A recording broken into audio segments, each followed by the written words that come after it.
He knows that a horse has four legs. He knows that a murderer has two arms. But still, the devil must be afraid of one honest Cossack. Good morning, everyone. This is Stone Gasman, live from New York City. I apologize, first and foremost, apologize for being just a couple minutes late. I had a couple of tech issues I had to work out, but we're ready to go. I am paused on the train for Horror Express. There's no studio logo or anything like that. I'm just paused at the front of the movie at 001. And almost ready to go here. I wanted to announce before I play the movie, I want to announce that Saturday night I will be doing a double audio commentary for Blackula and Scream, Blackula Scream, both directed by William Crane and starring William Marshall. And the second film has Pam Grier, and I actually like it a little bit better. But yeah, Saturday night, tomorrow night, we'll be doing a Blackula double feature. And then on Sunday night, we will be doing a audio commentary for Lady Sings the Blues, the biopic about Billie Holiday from 1972, starring Billy D. Williams and why is the name escaping me right now? But anyway, we're going to do Lady Diana Ross. Yes, Lady Sings the Blues will be on Sunday night. So yeah, a little bit of a break from horror on Sunday night. But anyway, I need to do it. I mean, I'm reading the book right now, and believe me, we're going to have a lot to talk about. But just to warn you all, it's 142 minutes. It's 142 minutes long. But anyway, let's have some fun. We're going to watch Horror Express. Okay, just fix this right here. I want it to be a little bit perfect. Okay, so on the count of 3, 2, 1, and play. Yeah, saw this a couple times in the past couple days, and Granada Films essay, Benmar Productions. Now, this was in fact a low-budget film that didn't really come from any major studio, and yet we have two of the greatest horror actors who ever lived, Peter Cushing and Christopher Lee. They both did many films together for Hammer Films in the 50s and 60s. And here they are doing Horror Express in 1972 for a very small budget. And this is an interesting movie in that it was all filmed pretty silent. I mean, a lot of the sound and a lot of the dialogue was added in later. You'll notice there's some dubbing, and then weirdly enough, some of these actors aren't really their real names. Some of them actually changed their names. I don't know if it was just due to the fact that they didn't want to appear in a horror movie and they were just, taking a check. I have no idea, and Telly Savalas as Kojak. No, I'm just kidding. Kozak. I wish he was Kojak in this movie. That would be good. So, where do we start when it comes to Horror Express? Well, let's start with the setting. So the movie is set in 1906, pretty much right at the turn of the century, 1906. And some British anthropologists are going into Manchuria. Now, Manchuria, I first need to talk about Manchuria for a bit because even though it's not really all that important to the story, I still feel the need just because, I don't think a lot of people know about Manchuria.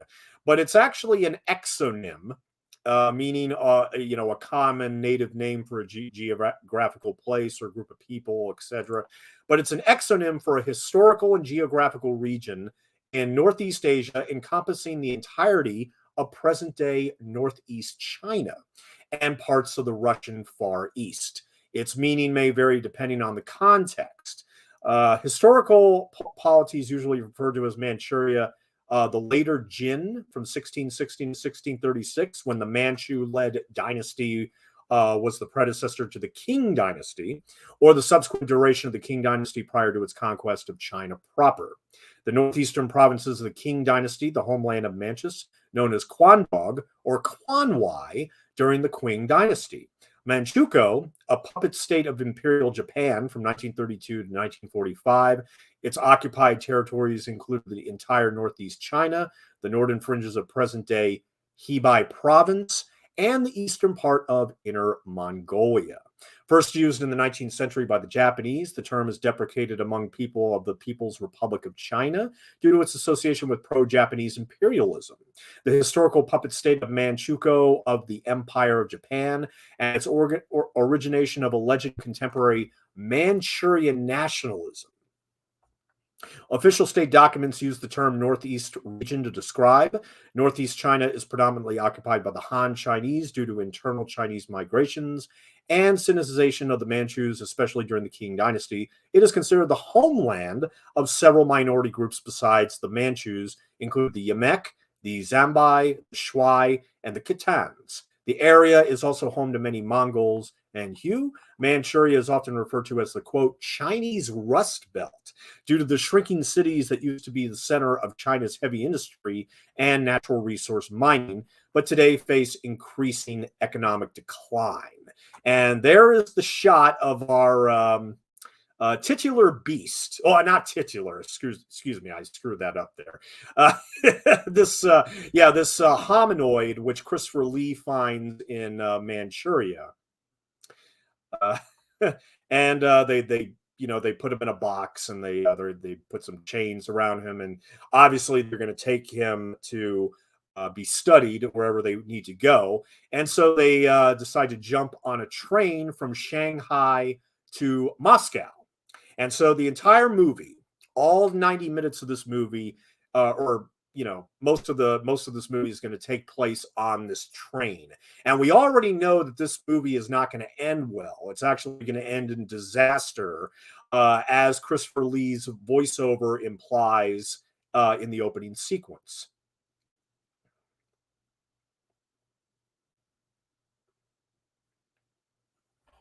And so this is the Shanghai train station. Now, as I said before, I've never seen Horror Express. This is one of those movies where I knew that it existed, and I knew it had Cushing and Lee. Aside from that, I knew nothing about it. I didn't even know it was about a hominoid that wreaks havoc on a train in the turn of the century. And here is the great Christopher Lee in the role of Professor Sir Alexander Saxton. So he's not just a professor, he's also a sir.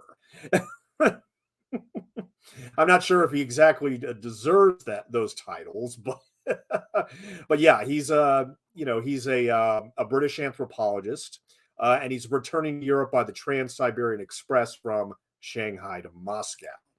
And here he meets the great, equally great Peter Cushing. Now, very, very sadly, this movie was made right after Peter Cushing's wife died.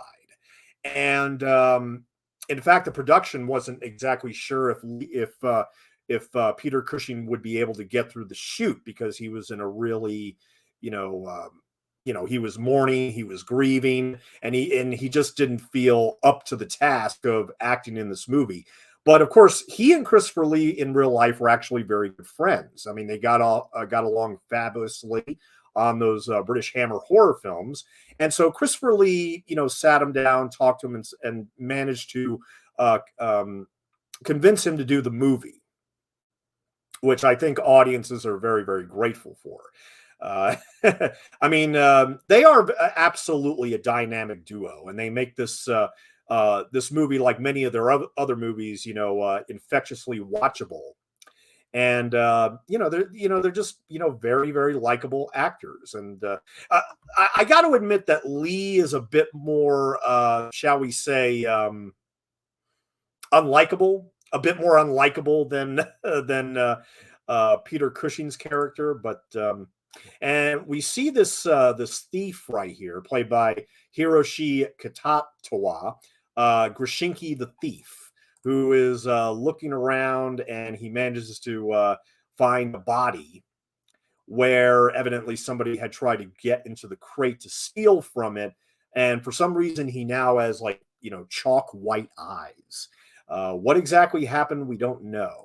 And that's the thing about this movie. I was actually very surprised that it wasn't just a hominid that was like killing people for no reason.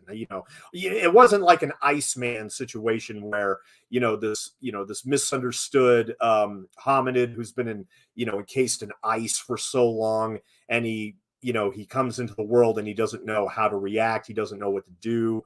He's very defensive, of course. If you remember the movie Iceman from 1984, very underrated movie with Timothy Hutton. And that really, I appreciate that movie because it takes it takes science a little bit more seriously than a lot of other well-known Hollywood films.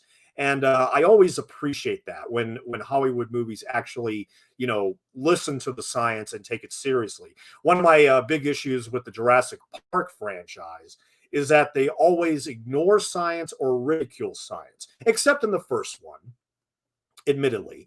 But it's all about just dinosaurs just chasing people. And I'm sorry, but to me that gets a little boring after a while. And here we have, in the role of Father Pajardov, is an actor by the name of Alberto de Mendoza. Now, of course, we'll talk about Cushing and Lee a little bit later. We'll talk more about them later.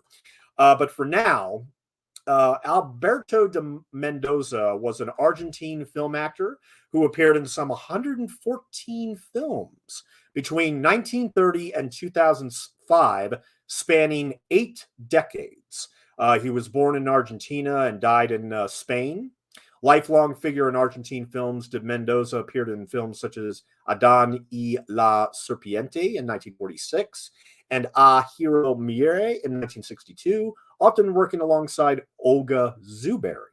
In the late 60s and 70s, he appeared in a number of spaghetti westerns and also had a prominent role in the 1972 horror classic Horror Express, in which he co-starred along Christopher Lee, Peter Cushing, and Telly Savalas. De Mendoza is better known to audiences in Argentina for his role in the popular television series El Rafa, aired from 1980 to 1982, or the less successful El Oriental, aired from 82 to 83. He died in Madrid on the 12th of December, 2011, at the age of 88. And let me see. Among his other films are The Phantom Lady, 1945, Story of a Bad Woman, 1948, The Marijuana Story of 1950, where he played Lieutenant DeLuca, Suburb, 1951, Queen of the Chanticleer, 1962, You and Me Are Three, The Forgotten Pistolero, The Strange Vice of Mrs. Worth. That came out a year before. A Lizard in the Woman's Skin, also 1971. The Case of the Scorpion's Tail, and then he did Horror Express. In 1974, he was in an adaptation of Agatha Christie's And Then There Were None, also known as 10 Little Indians, which had Richard Attenborough, Oliver Reed, Herbert Lom, Elke Summer, Gert Frobe, who played Goldfinger. Really good cast in that one. What Changed Charlie Farthing? The Underground Man, 1981. Is that an adaptation of the Dostoevsky book? It is. I thought there was only one adaptation of Underground Man, but there's a couple. The film was selected as the Argentine entry for the best foreign language film at the 54th Academy Awards, but was not accepted as a nominee. And his last film was in 2011 called La Mala Verdad, where he played Ernesto. And that was his final film role. He looks a little bit like Robert De Niro with a beard, doesn't he? It's really weird. He looks a little bit like Robert De Niro in like Angel Heart. I don't know why. And it's really weird too, because the music score, I like the music score for the most part, still a little bit weird, but at the same time, here's what's really bizarre. When I first heard the score, for some reason, I thought of the Lonely Man theme from the Incredible Hulk TV show with Bill Bixby. I don't know why, because it really doesn't exactly sound like that. But for some reason, that theme just popped in my head, and I can't really explain that. Great to see you tonight, sir, Mr. Cliff Booth, Cushing and Lee. You can't beat these two together. Oh no! And then you have Telly Savalas as a bonus, as a little bonus for you. Now, I'll be perfectly honest with you. I have never seen an episode of Kojak. I mean, I remember growing up, and it appeared at 11:30 at night. And I remember, growing up from like, when I was 6 years old all the way till I was 17, it always played at 11:30 at night. I never got a chance to watch it. I don't know. Maybe I did flip channels and got to it. But anyway, Telly Savalas is not going to appear until virtually the last third of this movie. But here we go underway. The train is coming out of the station, as you can see right here, and we are officially leaving Shanghai. Destination Moscow.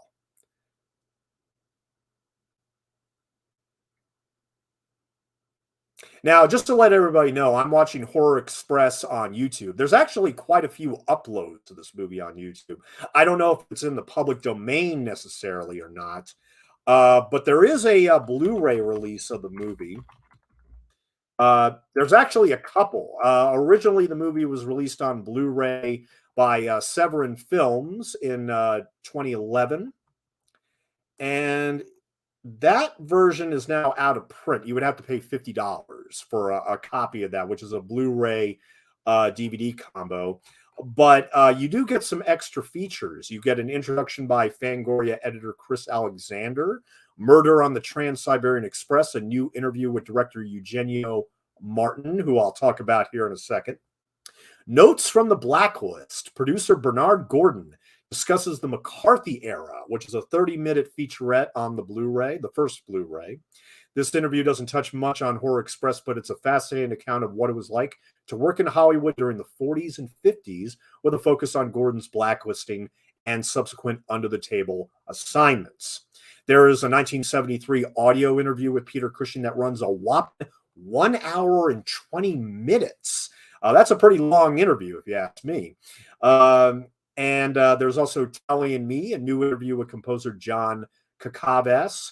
Gives a history of how he got into the movie business and discusses working on Pancho Villa and Horror Express. And then finally, there's a theatrical trailer and some other Severin trailers. But like I said, that's an out-of-print Blu-ray, and you would have to pay a whopping $50 for it. Now, it was released again on Blu-ray by Arrow in 2019. And that Blu-ray you can get for $28. Now, the extras, though, are a bit different because you get a appreciation of the film by filmmaker Steve Haberman, Ticket to Die, which runs 8 minutes. Train to Nowhere, another appreciation, this time by filmmaker Ted Newsom, who discusses his friendship with producer Bernard Gordon.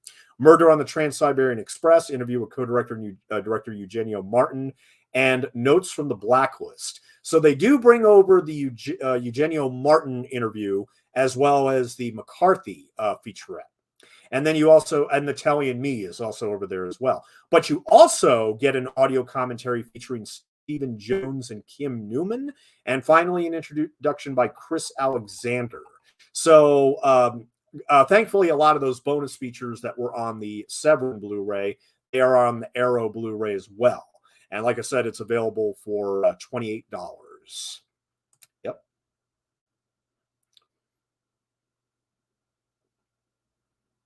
Oh, I love these costumes. Yeah, I love these turn of the century costumes right here. They're great. Now, let's, okay.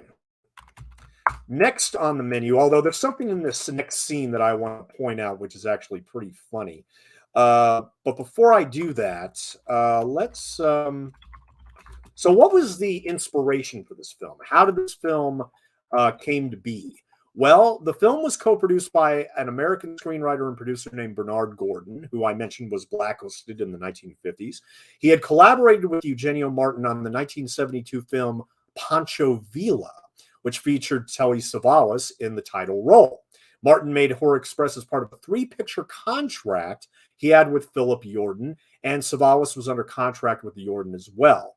The film was a co-production between Spain's Granada Films and the British company Benmar Productions, who made the 1971 film Psychomania, starring George Sanders. According to the director, Eugenio Martin, the film was made because a producer obtained a train set from the 1971 film Nicholas and Alexandria, or Alexandra, excuse me. Quote, he came up with the idea of writing a script just so he would be able to use this prop. Now, at the time, Phil was in the habit of buying up loads of short stories to adapt into screenplays, and the story for Horror Express was originally based on a tale written by a little-known American scriptwriter and playwright. Rumors that the train sets were acquired from the production of Dr. Zhivago were refuted by Bernard Gordon, who said in a 2000 interview that the model had been constructed for the feature film Pancho Villa. Filmmakers used the mock-up from Pancho Villa as the interior for all train cars during production. Since no further room was available on stage, all scenes within each train car were shot consecutively. And then the set was modified for the next car's scenes. So pretty much everything on the train was shot in order, and they would just modify the cars in terms of everything that's in there, whether we're in a dining car or whether we're in a sleeping car. I mean, they were just all modified on the same set. Horror Express was filmed in Madrid between 1971 and 72, produced on a low budget of $300,000, with the luxury of having 3 familiar genre actors in lead roles, and filming began in December of 71. Securing Lee and Cushing was a coup for Gordon, since it lent an atmosphere reminiscent of the horror Hammer films, many of which starred both actors. When Cushing arrived in Madrid to begin work on the picture, he was still distraught over the recent death of his wife. He announced to Gordon that he could not do the film. With Gordon now desperate over the idea of losing one of his important stars, Lee stepped in and put Cushing at ease. The train's departure scene was filmed in Madrid's Delicias railway station. The locomotive pulling the train in that scene is a RENFE 141F. Later in the film, miniatures are used for the exterior shots of the train going by camera and for the film's climax. Like this shot right here. Perfect timing. Now, this hominoid, as you can see, is not... He doesn't look like a caveman, or he doesn't look like any kind of, this thing has obviously large claws. I mean, he has hair. Is he Bigfoot? Siberian Bigfoot. And actually, I mean, I did a couple weeks ago, I did a commentary on the legend of Boggy Creek. And what a lot of people don't realize is that there's reports of Bigfoot in different variations all over the world. I mean, they're just called different names. I mean, there's the Alma in Southeast Asia. There's the Yeti in the Himalayas, and the Sasquatch, all that stuff. But as you can see, this is not any ordinary hominid, because he's able to unlock the lock. Which, I mean, really, if he was frozen 200,000 years ago, how the hell would he know what a lock is and how to open it up and everything? And that's why I was intrigued with this movie from the very beginning, because this is not just a monster loose on a train movie. There's a science fiction element to it, where, as you can see, this creature has one red eye. And for some reason, he's able to make these people, when they look into their eyes, go white. And it's also really freaky. This scene is really freaky because not only is his eyes white, but it looks like his pupils have bulged out. And of course, there's blood coming from the eyes and the mouth and the nose. It's like, what the hell did this thing just do to this guy? I mean, this poor baggage clerk. And the baggage man who just got killed, by the way, was played by an actor named Victor Israel. He was a Spanish actor, appeared in more than 140 films, among them The Good, the Bad, and the Ugly, The House That Screamed. His name was Holy Ghost, The Light at the Edge of the World, The Werewolf and the Yeti, 1975. And his last movie was actually a movie called Hell of the Living Dead, or rather, the Italian title was simply Virus.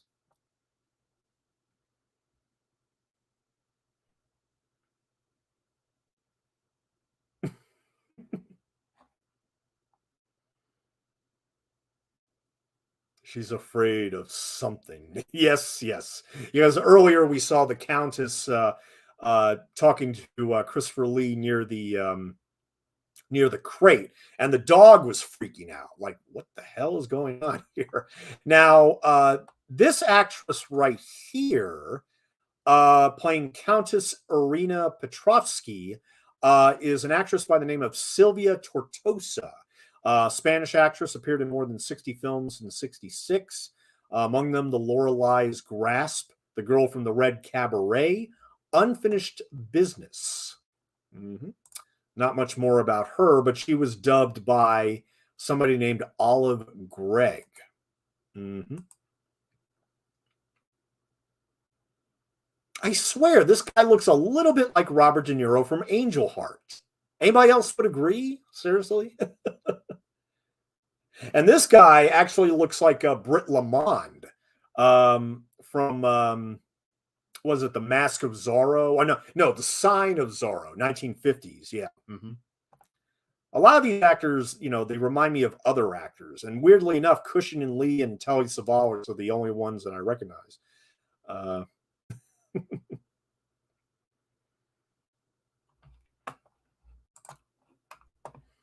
mhm. All right, give me one moment here. Oh, Olive Gregg actually dubbed Miss Jones, who we met earlier as well. Miss Jones is played by Alice Reinhart, and that's Hart, Heart, best known for her work in old time radio. An article in the September 1940 issue of Radio and Television Mirror magazine described her as, quote, pert, vivacious, beautiful, and talented in writing and music as well as acting. She passed away at the age of 83 in 1993. And somehow this creature was able to put the locks back on properly. That's what I'm saying, is that this is not any ordinary hominid that's been frozen for millions of years. This is not like the Minnesota Iceman, where, he just stayed in, a block of ice for so long and then, people just look at it. But no, this is not any ordinary hominid. Now, and we'll get a little bit later when the spoilers come out. It is exactly what the origin of this creature is, but we'll talk about that a little bit later. Now, let's talk about the director, Eugenio Martin, who, ladies and gentlemen, Eugenio Martin is still with us, and he is 97 years old. The director of Horror Express is still with us at 97. He was born on May 15th, 1925. And see, he was in Ceuta, an autonomous city of Spain located on the north coast of Africa. He was a child when the Spanish Civil War broke out. Since the uprising first broke out among nationalist generals in Spanish Africa, the African port city of Ceuta was immediately embroiled in violence. Following the death or arrest of friends and family members, Martin's family fled to Granada on the Spanish mainland.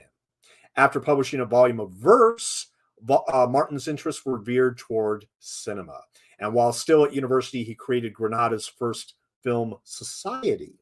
Though he considered leaving France for Spain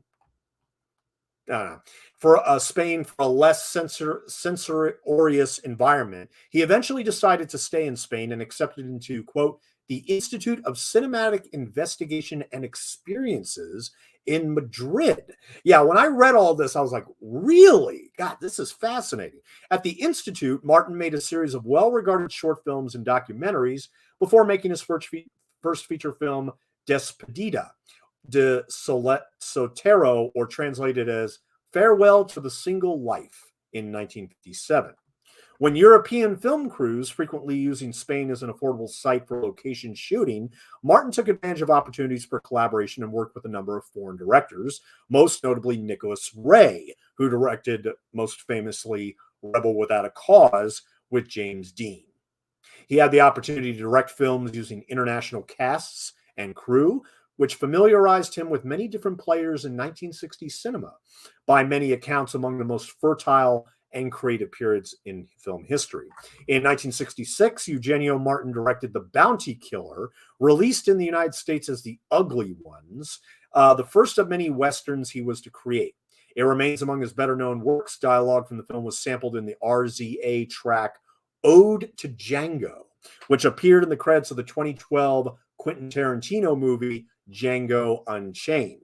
The director maintained that the concept behind his film antedated and influenced the Sergio Leone film For a Few Dollars More, and worked on Duccio Tessari, a mutual acquaintance of Martin and his friend and former teacher Jose G. Meso.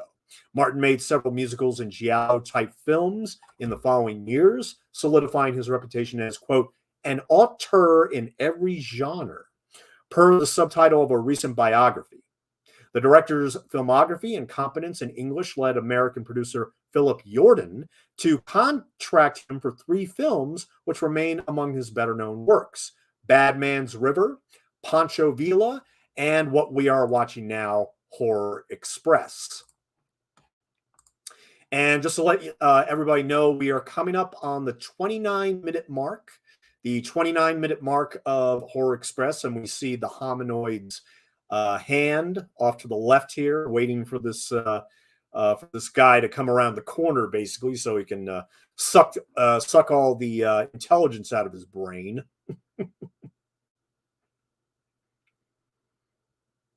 See, that's the thing. When I originally watched this, I thought, okay, this hominid is just going to kill people and whatever. No. There's that science fiction twist, which I wasn't expecting at all, which actually makes the movie a bit like a notch above these typical monster on the loose films. Yeah. Mm-hmm.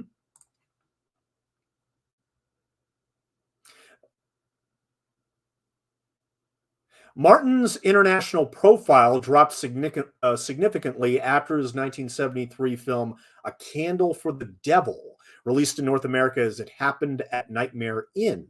After this release, most of his work was in Spanish language television. Oh.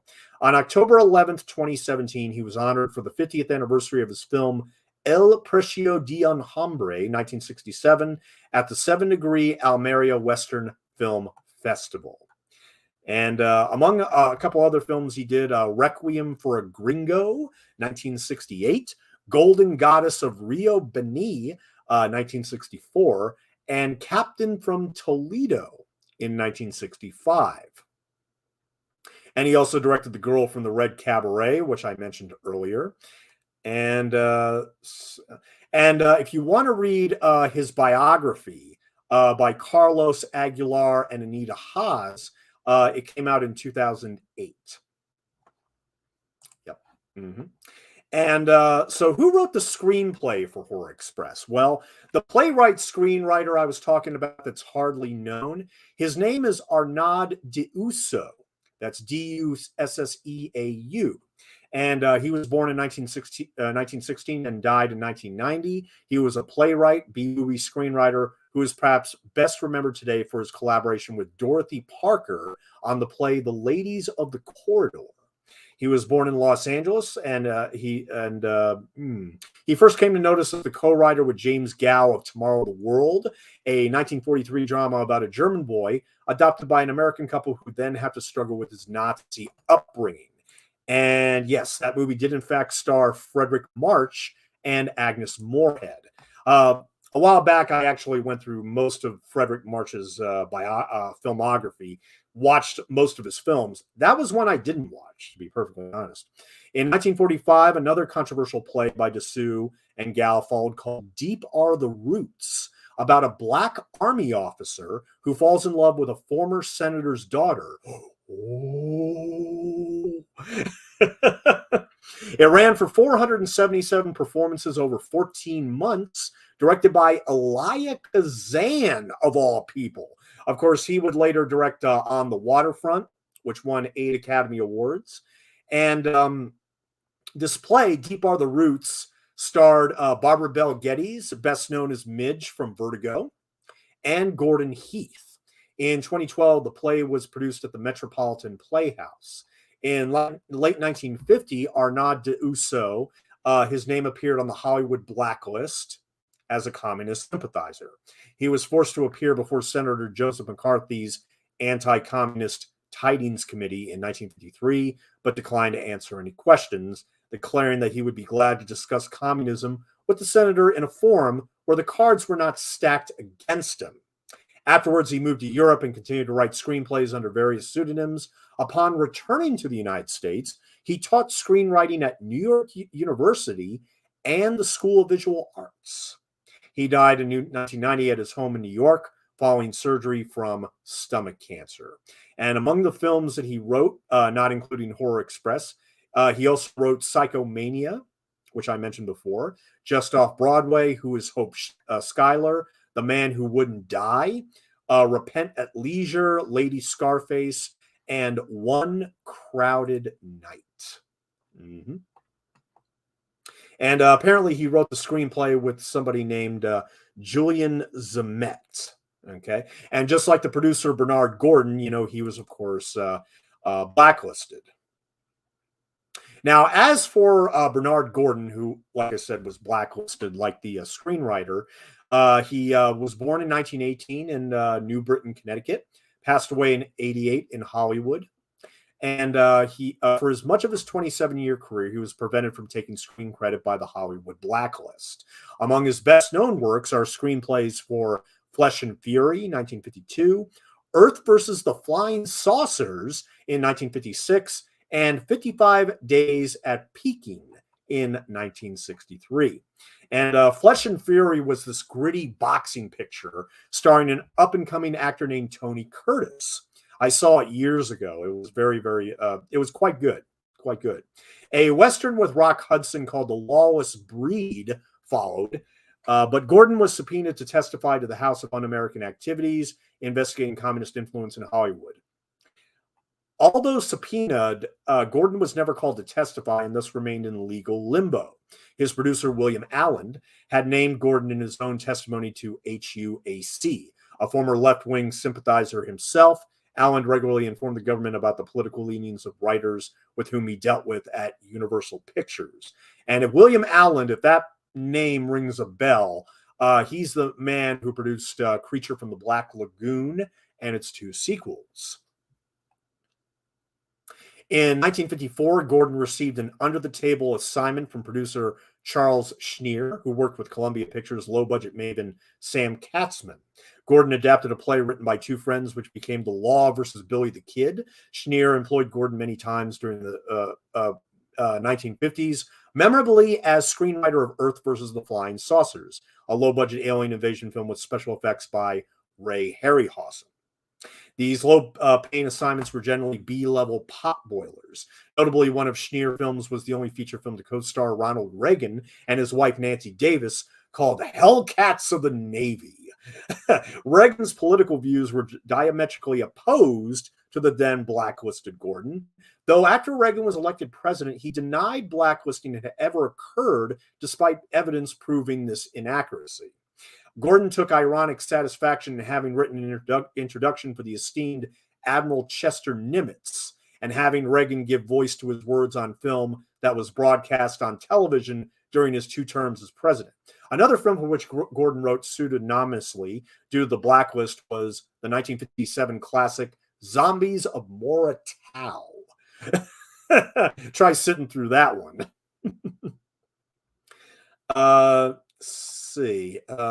Returning to the U.S., Gordon had trouble finding work until his former production secretary in Madrid, Lisa Doty, found him a job in Canada adopting Margaret Atwood's novel Surfacing for producer Beryl Fox. Director Claude Jutra made it into a film in 1981. Gordon's blacklist-era work remained relatively anonymous until journalist Ted Newsom happened upon the man behind the assumed name Raymond T. Marcus, a name under which Gordon wrote or co-wrote. When the Writers Guild of America took up the task of correctly crediting pseudonymous Pseudonymous. Can't. Sorry. Screenwriters from the 1950s and 60s awarding retroactive screen credits to them. Gordon received more after the fact credits than any other blacklisted writer. His first film to receive posthumous credit was The Day of the Triffids. I'm going to do this just for fun, just so I, you know.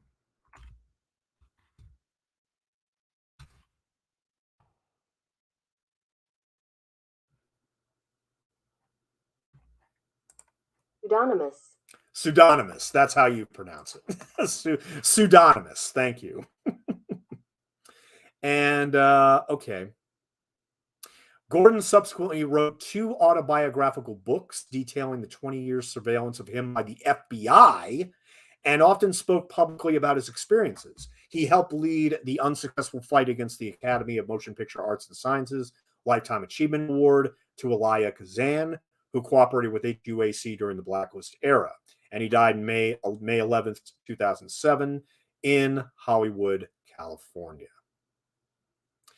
Now, sooner or later, the Countess is going to get it from the creature here.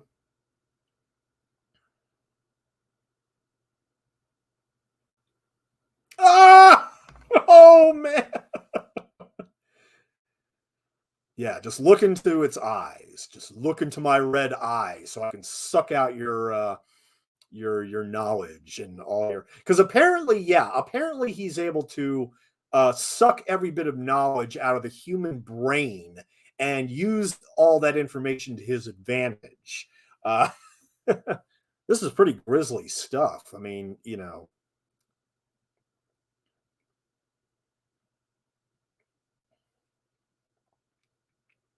And of course, Peter Cushing rocking a pretty nice bathrobe there. You know, it's funny. I mean, as you know, everybody when they were kids, when we started watching movies, I think everybody, I think it's safe to say that everybody's first Peter Cushing role was as Grand Moff Tarkin in Star Wars, which would be 5 years after this. And funnily enough, that was the only Star Wars film he ever did. Yeah, for Rogue One, they did a computer regeneration of the character, which was a little ill-advised. Uh, I'm not sure how Cushing's family felt about that, but yeah, this creature has some serious intelligence, which is really, really bizarre.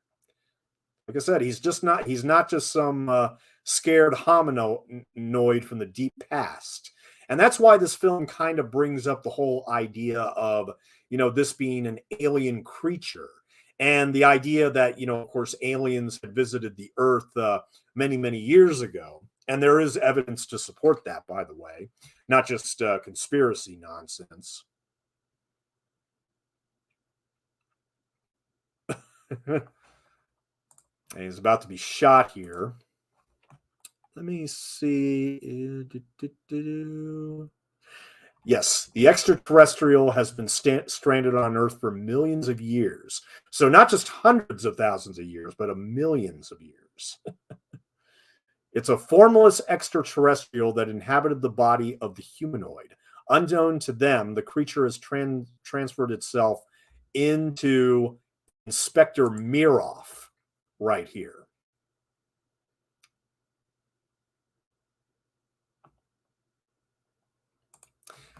Trying to remember the name of just one mutton.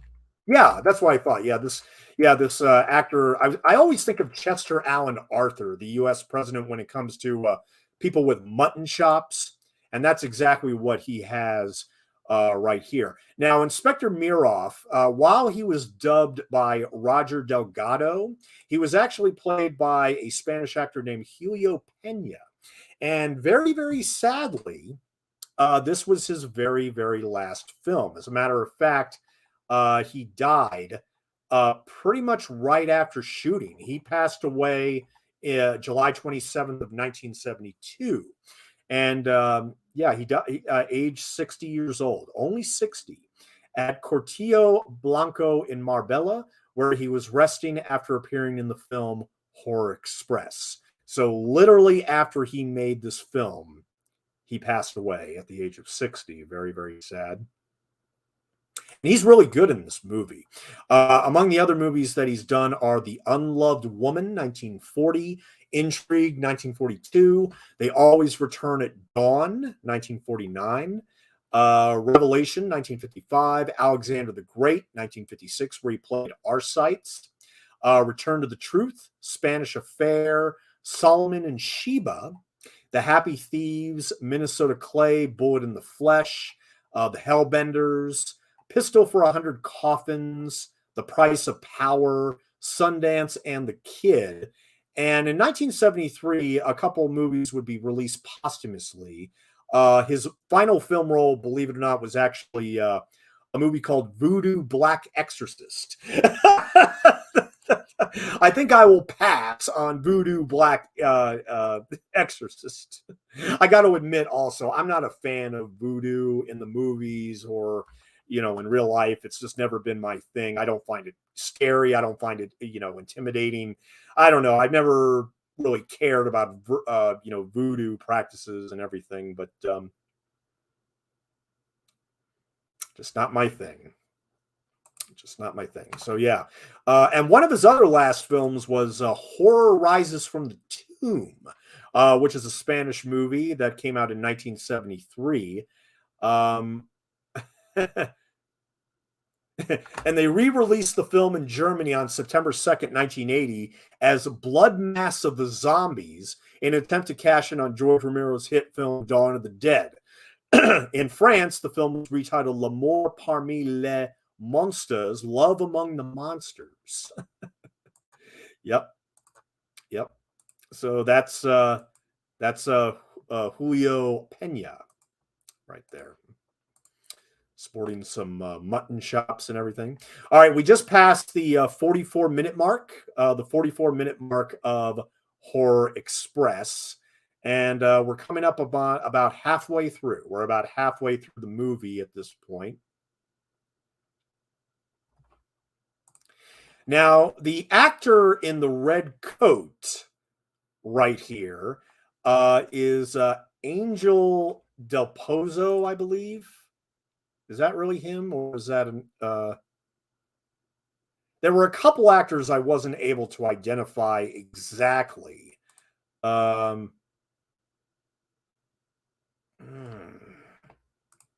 a tough call, actually. It's he's either Angel DePozo or Jose. Oh no! He is Angel DePozo. Yeah. Spanish actor, appeared in more than 70 films since 1960. Still alive. He's 88 years old, just like the director Eugenio Martin. In April 2020, he survived COVID-19, and he received in October he received Tabernas Cine Award on Almeria Western Film Festival in Mini Hollywood and Fort Bravo.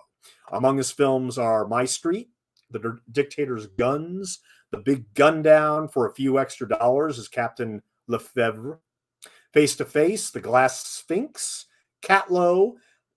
Same year in 1972, he did Horror Express, Pancho Villa. He was also in that as Lieutenant Eager. And he was also in the 1972 version of Treasure Island as Dr. Livesey. Livesey, yeah.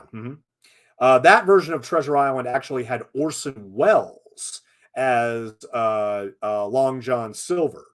But if you ask me, I still prefer Robert Newton. I can't get over Robert Newton as Long John Silver, so he'll always be mine.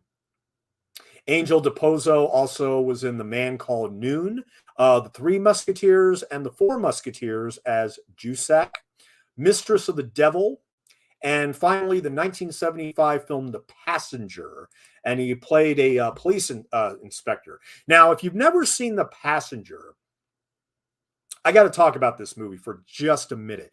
It stars Jack Nicholson, and it came out the same year as One Flew Over the Cuckoo's Nest, which won Jack Nicholson the Academy Award, of course. And it's directed by Michelangelo Antonioni, who also co-wrote the film with Mark Peplow and Peter Wolin. And Jack Nicholson himself not only has declared The Passenger his favorite of all his films, yes, not Batman, not The Shining, not One Flew Over the Cuckoo's Nest, but a movie called The Passenger from 1975. In fact, he wanted the film on physical media so badly that he bought the movie from MGM.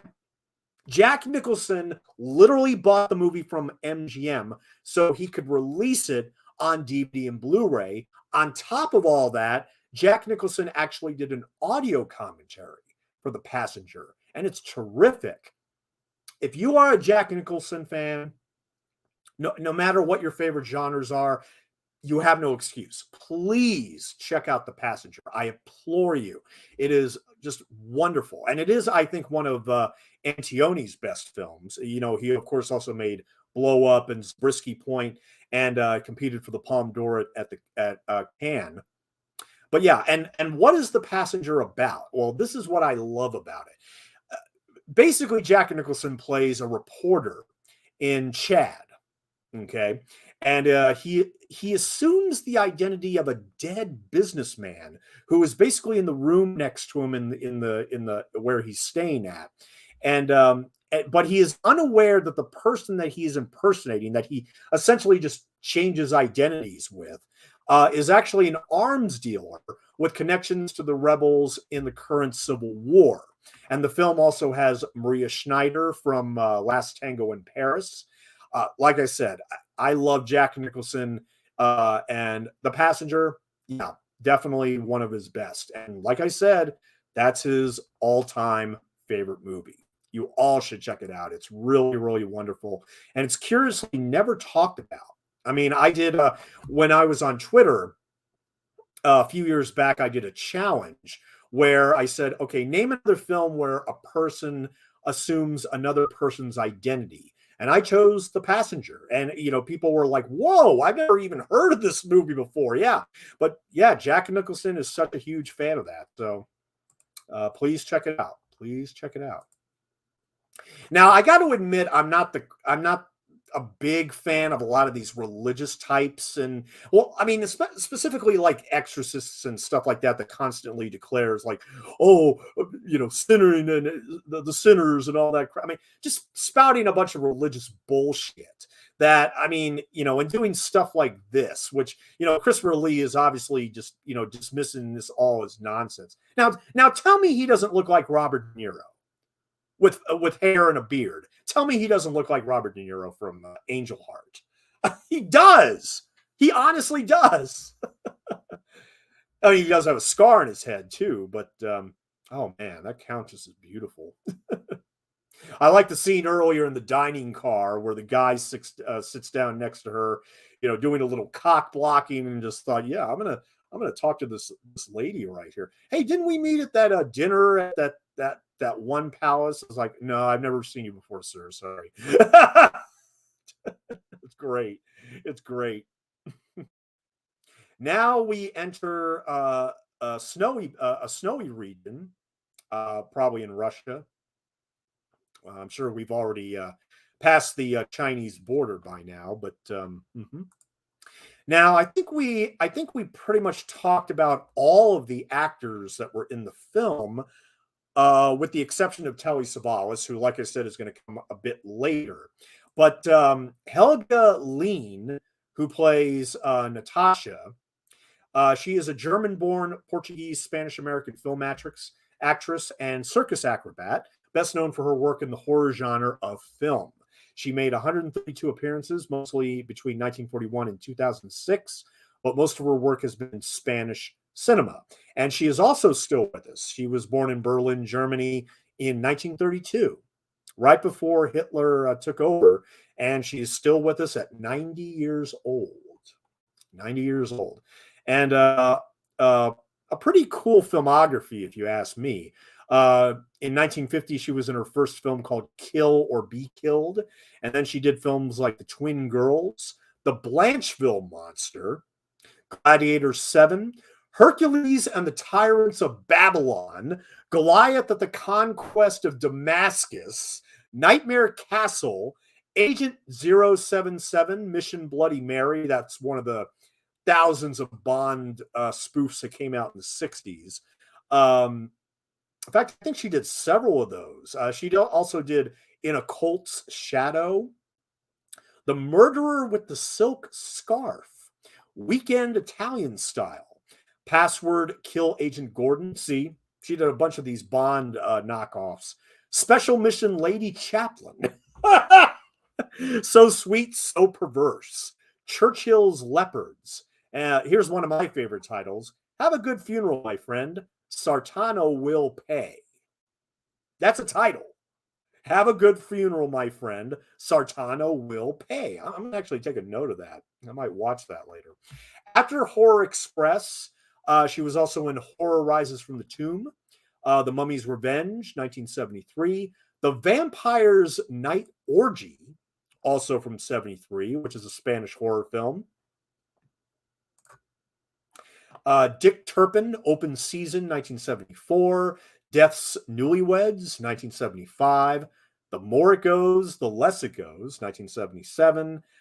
Black Candles, 1982. Black Venus, 1983. Labyrinth of Passion, 82. The Cheerful Calzada Girls. Okay. And her very last movie was in 1986 called Law of Desire, written and directed by the great Pedro Almodovar. Yes. Yes. So she did a number of great films, Spanish horror films mostly. The Vampire's Night Orgy. I mean, there you go. There's a title for you. And let's see. Okay. Now I'm just waiting for Telly Savalas to show up. Well, actually, you know what we could do is I haven't really talked much about. I mean, I did talk about Peter Cushing, I think, during Asylum and Tales from the Crypt, which he is in both those British anthologies. I did commentaries for both of those last Saturday night. You can see those on my channel. Let me see. So,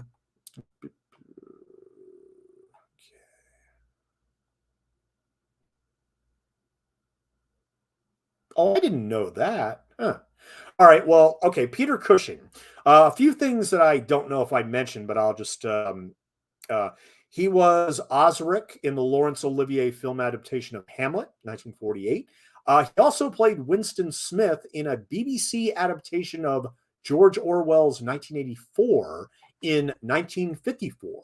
Now, this was, of course, a good 30 years before John Hurt played Winston Smith in the more famous 1984 version with Richard Burton in his very last performance as the government official who likes to feed his victims' faces to the rats. And everything. And see, Cushing gained worldwide fame for his appearances in 22 horror films from the Hammer Studio. But his first film was actually The Man in the Iron Mask, 1939, where he played opposite Lewis Hayward to facilitate the double exposure scenes with a small role of his own. Among his other films are Moulin Rouge, 1952, The Curse of Frankenstein is his first lead role. That was the film that made him a star, basically, as well as Dracula, 1958, where he played Dr. Van Helsing. And he was also in The Mummy. He was also in the 1959 version of The Mummy. And I'll tell you right now, I do adore the Boris Karloff version and the Brendan Fraser version. But if you haven't checked out the 59 version with Cushing and Lee, definitely check it out. Definitely check it out. He was also the Sheriff of Nottingham in The Sword of Sherwood Forest, The Naked Edge, The Evil of Frankenstein, The Gorgon. Frankenstein Created Woman, One More Time as Baron Frankenstein. In 1972, he did quite a bit. This was one of his big years. I mean, aside from Horror Express, he also did Asylum, which I did a commentary on. Dr. Fives Rises Again, which I also did a commentary on in the beginning of the month. And Tuesday morning at 1 a.m., I will be doing a commentary for Dracula AD 1972. I'll be doing that coming here really soon. 1974 was also a huge year for Cushing, as he was in Tender Dracula, The Legend of the Seven Golden Vampires, again as Professor Van Helsing. And his last film was actually a 1986 movie called Biggles Adventures in Time, which is a British sci-fi adventure film directed by John Hough, later released in 1988 in the United States as Biggles. The plot involves time travel between the 1980s and World War I, involving the character Biggles from the series of novels by W.E. Johns. And the film stars Neil Dixon, Alex Hyde White, and Peter Cushing in his final film role as Air Commodore William Raymond. Now, Christopher Lee, on the other hand, I'm not sure, was he... I don't think I've done a movie yet this month that has Christopher Lee in it, but need to double check about that. But I'll tell you all right now, my personal favorite Christopher Lee performance period is the doctor in the Splice of Life Laboratory in Gremlins 2, The New Batch. That is, without a doubt, my absolute favorite Christopher Lee movie.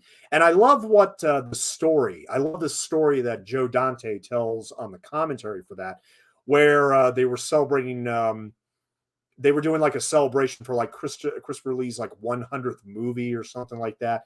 And the entire crew, every single person on the crew, there was a cake made and everything. They all stood in line to shake hands with Christopher Lee. And Joe Dante, when he observed all this, he said, you know what?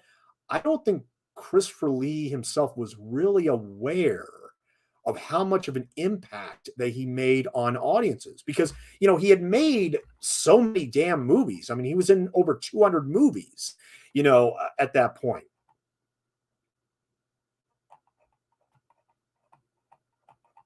So yeah, I mean, he was really a beloved horror star, and according to Joe Dante, he doesn't think that Christopher Lee was really aware of how beloved an actor he really was, and that when he worked on Gremlins 2, that's when it dawned on him. But my favorite Christopher Lee story when it comes to Gremlins 2 is when the first time he met Joe Dante, he basically apologized to him for making Howling 2, Your Sister is a Werewolf. Well, hey, at least the guy was honest, right?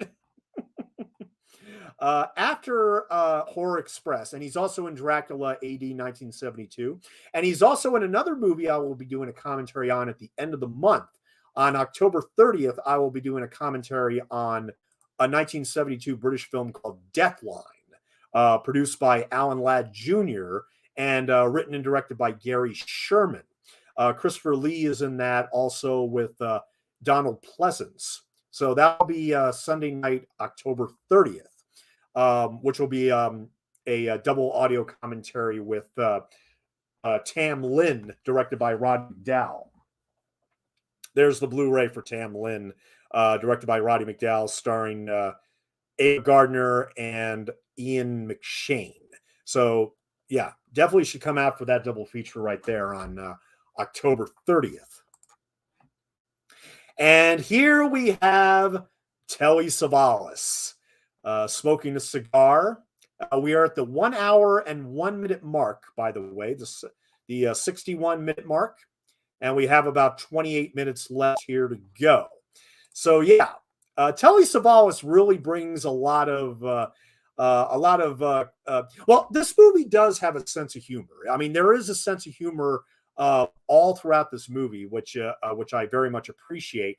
But when Telly Savalas comes on, it just, you know, it goes to another level. It just goes to a completely another level. So let's talk about Telly Savalas, shall we? Let's talk about Telly. He was born in 1922 on January 21st, so he would have been 100 years old this year. And he passed away in 1994 at the age of 72. Noted for his bald head and deep, resonant voice, he is perhaps best known for playing Lieutenant Theo Kojak on the crime series Kojak from 73 to 78. So he would become Kojak literally a year after Horror Express came out. But he also played the James Bond archvillain Ernst Stavro Blofeld in the film On Her Majesty's Secret Service. And may I just say real quick, because look, we're celebrating the 60th anniversary of James Bond and everything. I must confess, On Her Majesty's Secret Service, despite being considered the best of all the Bond films by many hardcore longtime fans, I've never liked it. I've never liked it. I think that the rear projection work is pretty glaring and distracting. The dubbing is extremely distracting. Now, there's this whole sequence where James Bond is putting on a fake accent, and he was dubbed. And I know that George Lazenby wasn't exactly, had a lot of acting experience, and thus, he probably couldn't pull it off. But why not just give an Australian accent? I don't know. On Her Majesty's Secret Service, and I talked about a lot of this when I did my Diamonds Are Forever commentary last year. I just, when I finally saw it, and it was the last James Bond film I saw, I was just extremely underwhelmed by it. And George Lazenby, I actually thought was pretty good.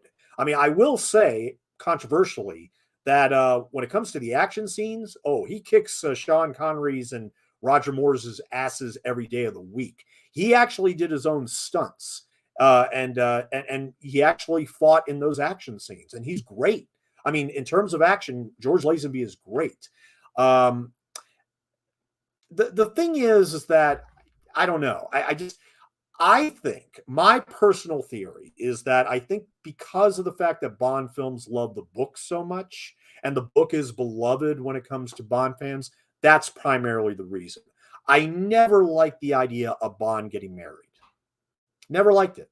I never liked it. But anyway, Telly Savalas' other films include Birdman of Alcatraz, The Greatest Story Ever Told, Battle of the Bulge, The Dirty Dozen, very famously, Kelly's Heroes, Lisa and the Devil, and Escape to Athena. And he was nominated for the Academy Award and Golden Globe for Best Supporting Actor for Birdman of Alcatraz. As a singer, Savalas released a cover of the Bread song If. Well, I'm actually a huge fan of Bread. I ought to check that out, which became a UK #1 single in 1975. The song also peaked at number 12 in Australia. In 1941, Savalas was drafted into the United States Army. From 1941 to 43, Savalas served in Company C, 12th Medical Training Battalion, 4th Medical Training Regiment at Camp Pickett in Virginia. In 1943, he was discharged from the Army with the rank of corporal after being severely injured in a car accident. Savalas spent more than a year recuperating in hospital with a broken pelvis, sprained ankle, and concussion. He then attended the Armed Forces Institute, where he studied radio and television production. He received a bachelor's degree in psychology from Columbia School of General Studies in 1946, started working on a master's degree while preparing for medical school. After the war, he worked for the U.S. State Department as host of Your Voice of America series, then at ABC News. And in 1950, he hosted a radio show called The Coffee House in New York City. And let's see, I'm going to skip a little bit of this. In one of his most acclaimed performances, Telly Savalas reunited with Lancaster and Frankenheimer for Birdman of Alcatraz, where he was nominated for an Academy Award and Golden Globe. The same year, he appeared as a private detective in Cape Fear, directed by J. Lee Thompson, whom Savalas would work with in future films.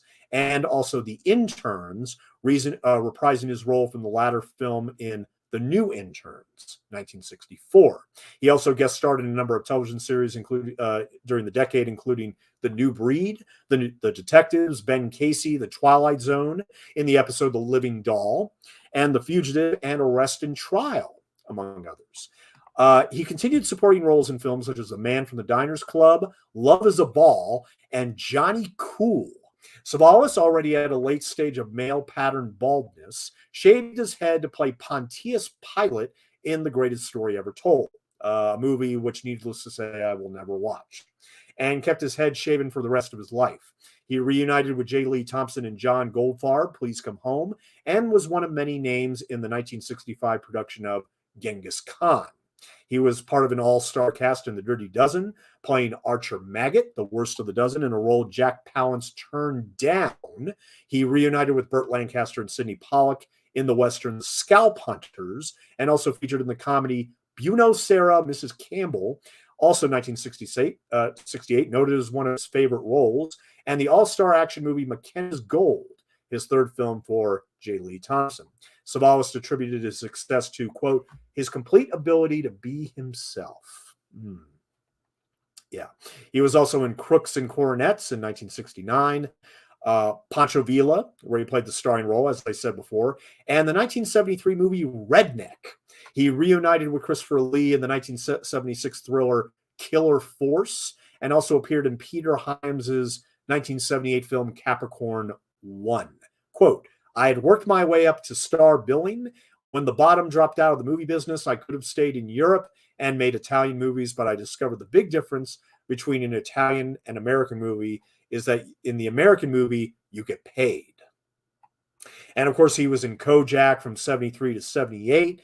And he was also, and he reprised Kojak in several television movies starting in 1985, such as The Belarus File. Why didn't they make a Kojak movie for theaters? I think that could have gone over well. Why not? He was already a movie star. Why didn't they make a Kojak theatrical film? But no, they made 6 Kojak movies for television.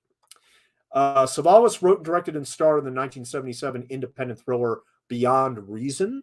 However, the film was not released in cinemas. It was only made available on home media in 1985. Savalas was part of an all-star cast in Escape to Athena, Beyond the Poseidon Adventure, and Cannonball Run 2, and continued to appear in a number of film and television roles in the 1980s, including The Love Boat. And in 1992, appeared in 3 episodes of the TV series The Comish, and this was Savalas' final television role. He would appear in 2 further feature films before his death, Mind Twister, 1993, and the posthumous release Backfire from 1995. Yep.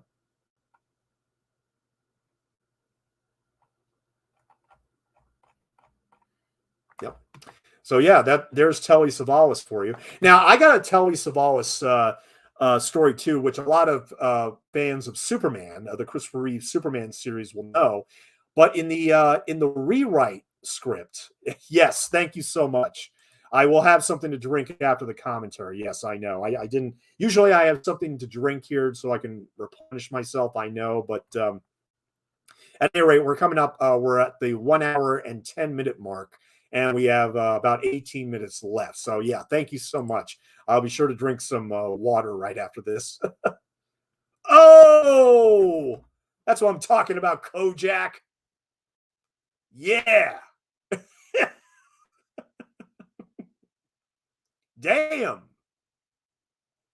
We must try to stop this. Why? That's what I'm talking about. He is down. Look at that. Look at this badass getup that Telly Savalas has on. Just look at this. He got a knife in his, belt right above his. It's great. It's great. So anyway, the other thing about Telly Savalas I wanted to mention is that originally he was supposed to appear in a cameo role in Christopher Reeve's Superman in 1978. Now, what happened is that the Salkinds, who of course produced the Superman series originally, they had the screenplay written by Mario Puzo, The Godfather, and he went back and he read, several Superman comics and came up with this screenplay, this 5-hour screenplay that composed of 2 films to be shot back to back. Now, I really don't think that Mario Puzo wrote Telly Savalas, his Kojak character, in that script, because what happened is that After 2 drafts, Mario Puzo left. And so the Salkinds gave the script for rewrites to David and Leslie Newman. And what happened was is that David and Leslie Newman wanted to add a lot of, camp humor to lighten it up and everything because they thought it, I guess, took itself too seriously, which I don't think so. It's Mario Puzo, after all. Come on. And so they added this little cameo for Telly Savalas to play Kojak, where he says his signature line when he sees, Superman flying overhead, and he says, "Who loves you, baby?" I mean, we did not need that in a superhero movie at that time. I mean, it was just, and the Salkinds, of course, they defend the Newmans all the time and said, look, they were just having fun. If you don't like the campy humor, that's fine, but they were just having fun. And look, a lot of people still think that those first 2 Superman movies are camp. I highly disagree with that. I mean, I have no idea where people got the idea that the first movie is camp. The third movie is camp. And the fourth movie is definitely camp, but not the first one. No. The first one got the tone just right. Unlike Man of Steel, which gave me a migraine. And, Superman was praised after killing half of the city of Metropolis. And then one of Perry White's assistants, who apparently they were the only 2 people that survived the destruction of Metropolis. She's like, well, he's hot. I literally yelled "fuck you" to the screen because so Zack Snyder wants us to empathize with Henry Cavill's Superman because he's hot. Get the fuck out of here. That's all I'm saying. Get the fuck out of here, Zach.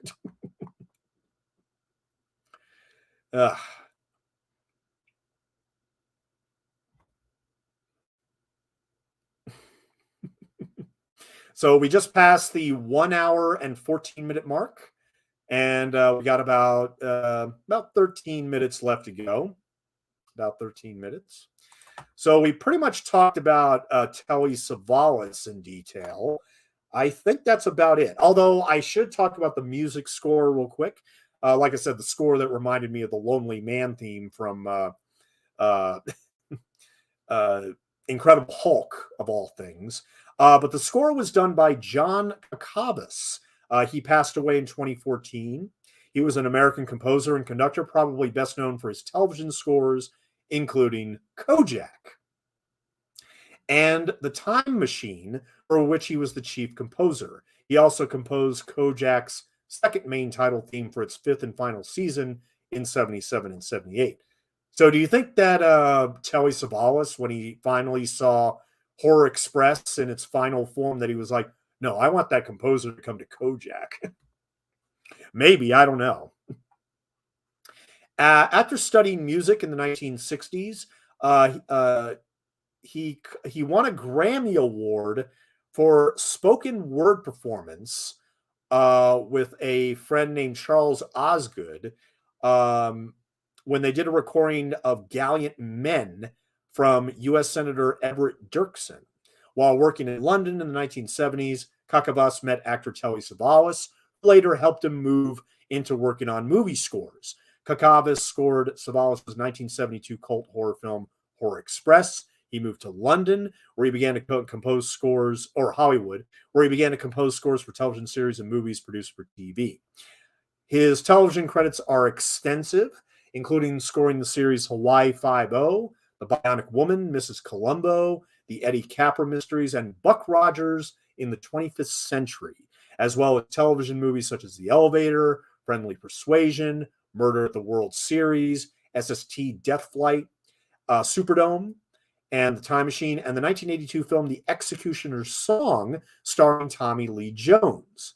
Scoring music for the 1981 television movie Hellinger's Law reunited him with the Kojak veteran and friend Telly Savalas, and Kakavas also went to score Savalas' made-for-TV Dirty Dozen sequel, Dirty Dozen: The Deadly Mission, and The Fatal Mission. His later television work included popular miniseries such as Jenny's War, Confessional, and Perfect Murder, Perfect Town in 2000. While Kakavas has extensive credits in television, he has comparatively few credits to film scores. His most notable works in film are two entries in the Airport series, Airport 1975 and Airport 77. He also composed the score for the Hammer film The Satanic Rites of Dracula. Stand by next year for a commentary on that, which also starred Christopher Lee and Peter Cushing. And his other scores include Hangar 18, Gangster Wars, Mortuary, and one of the worst movies I've ever seen in my life. They're Playing with Fire. And I'm telling you right now, as super hot as Sybil Danning is in that movie, and yes, her nude scenes are kind of epic, everything else about that movie is trash. It's just total trash. I mean, an English professor seduces a college student, to get inheritance money and all this. And wouldn't you know, a killer is going around killing all her family members. Just happened to be at the same time. I'm sorry. I think Sybil Danning is one of the most beautiful women I've ever seen. She was so wasted in that movie. She was totally wasted. Kakavas is also notable for his, quote, flute poem, known by Canadian viewers as the opening to Hinterland Who's Who, a series of public service announcements profiling various wild Canadian animals. In his later years, he wrote and published his autobiography entitled It's More Than the Do-Re-Mi, My Life in Music in 2004. He lived in Beverly Hills, California, and London with his wife, Bonetta Becker-Kakavas. Among his pleasures was cooking, and he was an accomplished chef. They had 3 children, 3 grandchildren, and among his albums are Brown County Revisited, A Very Noisy Polka, Bouquet of 1,000 Stars, Battle Town Blues, Carnival du Brazil, March from the Caviar Suite, and Revenge at Wiley Park. And he passed away at the age of 83. So, here we are at the climax of the movie, 1 hour and 19 minutes in, where Christopher Lee has himself armed with a shotgun and everything. Oh, Kojak, you should have went further than that. It would be a mistake to kill me. Who are you? In words as difficult I am from energy occupying this shell. Whatever. Anybody in the chat? First of all, thank you for coming out tonight. Oh, Rob, great to see you, sir. This is a favorite for sure. All right. Yeah, anybody in the chat right now, thank you for coming. And please let me know anything, any thoughts you have on Horror Express, and I'll be sure to share it. Yeah. Yeah, I was really surprised by this movie. I don't think I'm going to buy it, but I got to confess that I really enjoyed it. I really did. I mean, it's far from my favorite horror film of 1972. We're still seeing which horror film is going to win in that department. But this is actually really good. And like I said, the science fiction angle, I think, gives it a bit more juice than many other horror films at the time. And like I said, we'll be doing Dracula AD 1972 on Tuesday morning. So we'll see how that measures up to this. Also with Cushing and Lee, obviously.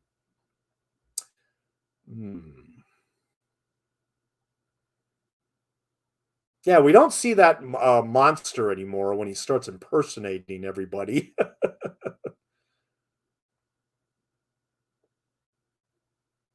Oh, Telly Savalas is down.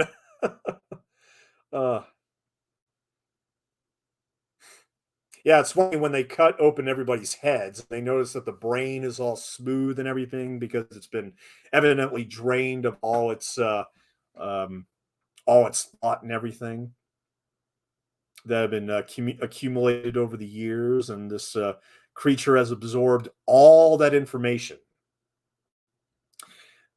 So the question is, how do we defeat this thing?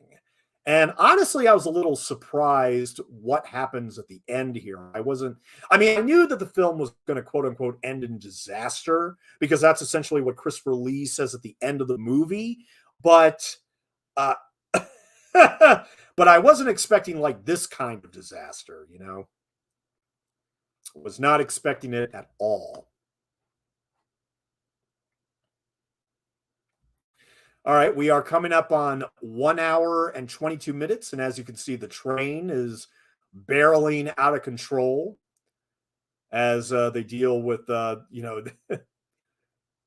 different people being possessed and everything with their white eyes and all that.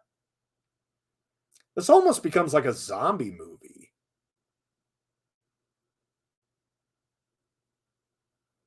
Yeah, this was only 4 years after Night of the Living Dead.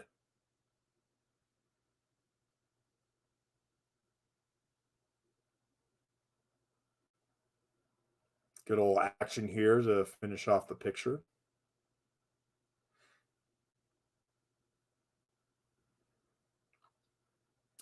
So yeah, just to let everybody know, just one more time, tomorrow night, Saturday night, I will be doing a double feature of Blackula and Scream, Blackula, Scream, and then Sunday night we are doing Lady Sings the Blues. Now, after that, just to give everybody a little bit preview of what to expect for the rest of the month, we will be doing commentaries on Paul Bartel's Private Parts. That will also be next week. A double feature on Saturday night next week called Encounter with the Unknown, narrated by Rod Serling from Twilight Zone, and So Sad About Gloria, which are both independent productions directed by Harry Thomason. We are also going to be doing Daughters of Satan, directed by Hollywood Morse, and starring Tom Selleck, of all people. Yeah, you got to check out Daughters of Satan with Tom Selleck. That's going to be amazing. And excuse me, we're also doing Night of the Lepus, directed by William F. Claxton. One of my favorite bad horror movies. And if you've never seen Night of the Lepus, you're in for a real treat. October 29th, which is Saturday night, we're going to be doing a double feature of The Possession of Joel Delaney, starring Shirley MacLaine, as well as Brian De Palma's sisters. And then on October 30th, we're doing Deathline along with Tam Lin, directed by Roddy McDowall.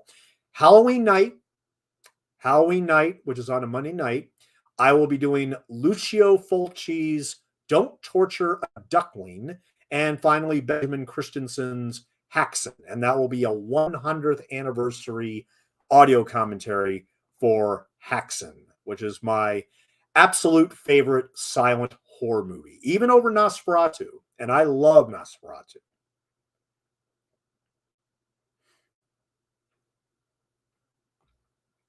All right, 1 hour and 25 minutes here.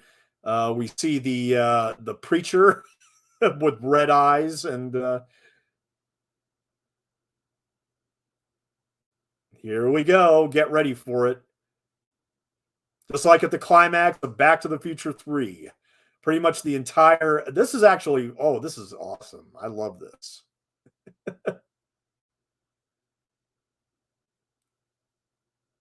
So hopefully the creatures are all dead now. Hopefully. They never made a sequel to this.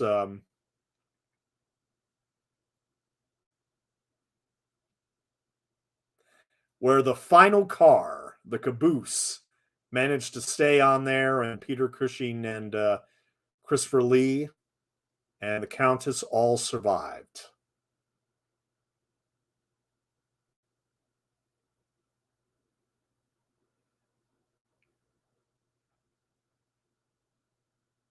And that is, yeah, that is Horror Express right there. Yeah, really good movie. Really good movie. Here again, I'm not so sure I would be down to buying this on Blu-ray. But like I said, a really good horror movie from 1972. Now, oh, one more thing I wanted to mention at the end here, which I found interesting. All right. Now, okay, finished. Yeah, this is the end of the movie, but it ended with planet Earth. The blue marble is, of course, the very famous image of Earth, which was taken on December 7th, 1972, which was after Horror Express came out. So I found it interesting that that shot of Earth, which was probably just a model. But yeah, literally the same year that we got the shot of the blue marble which was taken by the crew of the Apollo 17 spacecraft on its way to the moon. And it's one of the most, of course, one of the most reproduced images in history. But that was not the blue marble. That was, in fact, a model that was used to showcase the planet Earth. And so, yeah, that is Eugenio Martin's Horror Express. I don't think there's anything else to talk about, but and Telly Savalas as Kazan. Yeah, I was about to say Kojak again, but no, Telly Savalas as Kazan. So, at any rate, thank you everybody for joining me. Rob Gasper, Cliff Booth, Nurspa Asma. Thank you so much for coming for the first time. Hope to see you again in the future. And I promise I will be hydrated next time or have something to drink on standby. Like I said, I was trying to figure out these tech issues and everything. But at any rate, thank you so much for joining me. And I will see you all tomorrow night at 9 p.m. for the Blackula double feature. Take care, everybody.